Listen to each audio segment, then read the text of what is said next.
श्वेता रंजन, आप देख रहे हैं नेशनल खबर। देश में कोरोना वैक्सीन की कमी और पहली और दूसरी डोज के बीच के जो अंतराल है उसको आप सबको पता है बढ़ा दिया गया है। अब ये अंतराल दो डोज के बीच का है जो वो 12 से 16 हफ्ते कर दिया गया है। इस बात को लेकर मोदी सरकार पर एआईएमआईएम के मुखिया असदुद्दीन ओवैसी ने जमकर निशाना साधा है। देश में कोरोना वैक्सीन की कमी और फिर ये जो एक अंतराल बढ़ाया गया है इसको लेकर असदुद्दीन ओवैसी जो है आहत है और लगातार निशाना साध रहे हैं। पहले भी उन्होंने कई सवाल उठाए थे प्रधानमंत्री नरेंद्र मोदी पर, लेकिन उन्होंने फिर से ये जो गैप बढ़ा है इसको लेकर एक बार फिर सवाल उठाए हैं। उन्होंने गुरुवार को कहा कि देश में कोरोना टीका की कमी केवल नरेंद्र मोदी के कारण ही है। आप सब जानते हैं ये जो सवाल है ये लगातार उठ रहा है कि क्या प्रधानमंत्री नरेंद्र मोदी जो देश में मौजूदा हालात हैं उसके लिए जिम्मेदार हैं। इस पर लगातार सवाल उठ रहे हैं और असदुद्दीन ओवैसी ने भी यही कारण बताया है। उन्होंने कहा है प्रधानमंत्री नरेंद्र मोदी हैं इसके जिम्मेदार, उन्होंने आदेश देर से दिया। असदुद्दीन ओवैसी ने कहा कि प्रधानमंत्री नरेंद्र मोदी ने आदेश देर से दिया और उनकी पारदर्शिता की कमी है। उन्होंने कहा कि वो लोगों से झूठ बोलते हैं। कोरोना की पहली खुराक के बाद 4 सप्ताह के बाद दूसरी खुराक लें, फिर इसे 6 सप्ताह के लिए स्थगित कर दिया गया। अब यह 12 से 16 सप्ताह कर दिया गया है। तो ये प्रधानमंत्री नरेंद्र मोदी का जो नीतिगत पक्षाघात है उसको दर्शाता है। ये बार बार इस तरह के जो बदलाव हैं ये क्या दर्शाते हैं। असदुद्दीन ओवैसी ने यह भी कहा कि जब तक हम भारतीय आबादी का टीकाकरण नहीं कर लेते, जैसा कि सभी विशेषज्ञ बता रहे हैं, आप जान नहीं बचा सकते। ये एक मात्र कवच है जिस पर हम सब बात कर रहे हैं आजकल। ओवैसी ने कहा कि ऐसा करने के लिए मोदी सरकार को यह सुनिश्चित कर लेना चाहिए कि हर महीने 300 मिलियन टीकाकरण की खुराक दी जाए, लोगों को टीका लगाया जाए जिस पर वो विफल रहे हैं। तो ये असदुद्दीन ओवैसी ये लगातार कह रहे हैं कि प्रधानमंत्री नरेंद्र मोदी जो है इसके लिए जिम्मेदार है। हालांकि इस पर सवाल इसलिए भी उठ रहे हैं, मैं इस पूरे मसले को ओवैसी के इस मसले को जोड़ना चाहूंगी कि ब्रिटेन में क्या हुआ है। ब्रिटेन में कोरोना वायरस वैक्सीन की डोज में गैप को कम करने का ऐलान किया गया है।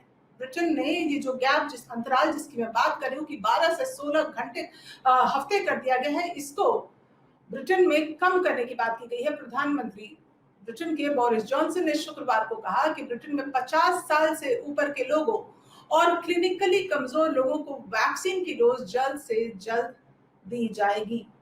पीएम जॉनसन ने पत्रकारों से कहा कि दूसरी डोज 12 हफ्ते की बजाय जो पहले 12 हफ्ते पे दी जाती थी केवल 8 हफ्तों में ही दी जाएगी। यहाँ अब आप देखिए गौर करने वाली बात यह है कि ब्रिटेन और WHO इन दोनों की सलाह पर ही भारत ने ये जो अंतराल है शायद इसको बढ़ाया है। ये लोग यही कह रहे हैं, जो विशेषज्ञ हैं वो यही कह रहे हैं कि उनकी सलाह पर ये अंतराल को बढ़ाया गया है, लेकिन अब ब्रिटेन ने उस अंतराल को कम कर दिया है अपने ही देश में। तो ब्रिटेन का जो ये फैसला है उस पर लगातार सवाल उठ रहे हैं और भारत ने ऐसा इसलिए किया क्योंकि भारत में वैक्सीन की लगातार कमी है। तो कहीं ना कहीं ये भारत की सरकार की इच्छा शक्ति की कमी दिखाती है और ये जो एक तरह से अपनी कमियों को, अपनी खामियों को छिपाने की कोशिश है कि अंतराल को बढ़ाया गया है। आपको बता दें कि भारत में कोविशील्ड वैक्सीन की पहली और दूसरी डोज जो थी 6 से 8 हफ्तों के गैप पर पहले ली जाती थी। अब जो पहले बात हुई थी कि 6 से 8 हफ्ते के गैप पर आप ले सकते हैं, अब उस गैप को 12 से 16 हफ्ते कर दिया गया है। माना जा रहा है कि ऐसा ब्रिटेन और WHO की सलाह पर ही किया गया है। तो फिर ब्रिटेन ने इस गैप को कम क्यों किया, सवाल यहाँ ये उठता है।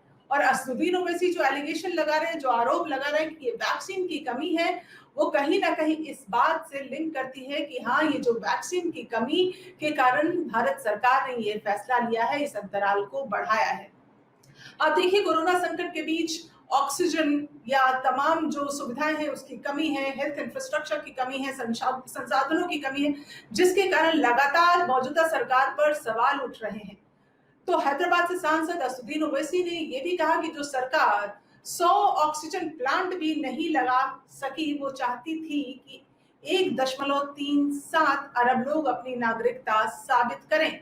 ओवैसी का इशारा सीएए कानून की तरफ था, तो वो एक और निशाना कर गए, एक बात पर और वो निशाना साध गए हैं, क्योंकि ओवैसी इस कानून के विरोध में लगातार एक मुख्य चेहरा रहे हैं, विरोधी रहे हैं, तो वो साथ साथ में उन्होंने इस मुद्दे पर भी इशारा साध दिया है। लेकिन असदुद्दीन ओवैसी लगातार ही, पहली बार नहीं है जब वो सरकार पर निशाना साध रहे हैं, वो लगातार सरकार की जो नाकामी है, उनकी कमियां हैं, उस पर लगातार निशाना साधते रहे हैं।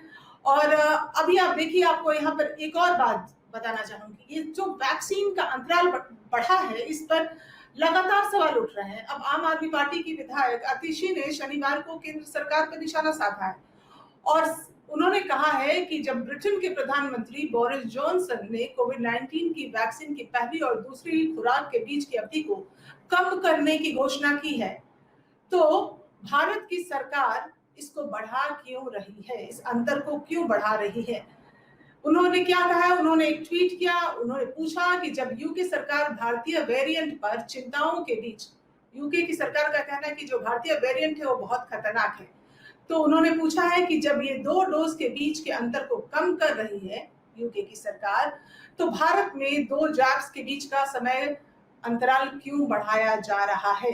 उन्होंने आगे नरेंद्र मोदी पर देश में कोविड-19 को सौंपने के कुप्रबंधन पर भी आरोप लगाया और हमला किया है कि ये मैनेजमेंट जो सरकार की है, ये सही नहीं है। उन्होंने ट्वीट किया, अगर ब्रिटिश सरकार भारतीय उत्परिवर्ती कोविड तनाव यानी इंडियन म्यूटेंट कोविड स्ट्रेन से निपटने के लिए टीके के 2 खुराक के बीच के अंतर को कम कर रही है, तो भारत इस अंतर को क्यों बढ़ा रहा है। किसी को आश्चर्य होता है कि क्या यह चिकित्सा कारणों से है या कुप्रबंधन के कारण, टीके की कमी के कारण है। तो आतिशी ने भी, आम आदमी पार्टी ने भी ये सवाल उठाया है। उसी तरह असदुद्दीन ओवैसी भी सवाल उठा रहे हैं। तमाम विपक्ष दल जो है इस पर सवाल लगातार दाग रहे हैं, निशाना दाग रहे हैं कि आखिर इस वैक्सीन के गैप को, 2 डोज के गैप को क्यों बढ़ाया गया है। अगर आप मेरी राय से सहमत हैं कि कहीं ना कहीं ये सरकार की कुप्रबंधन है, सरकार इसको मैनेज नहीं कर पा रही है, वैक्सीन की किल्लत है जिसके कारण ऐसा सरकार ने किया है, तो आप कमेंट बॉक्स में अपनी राय जरूर लिखें। हमारे साथ बने रहे, हमारे चैनल को लाइक और सब्सक्राइब करना ना भूलें। नमस्कार।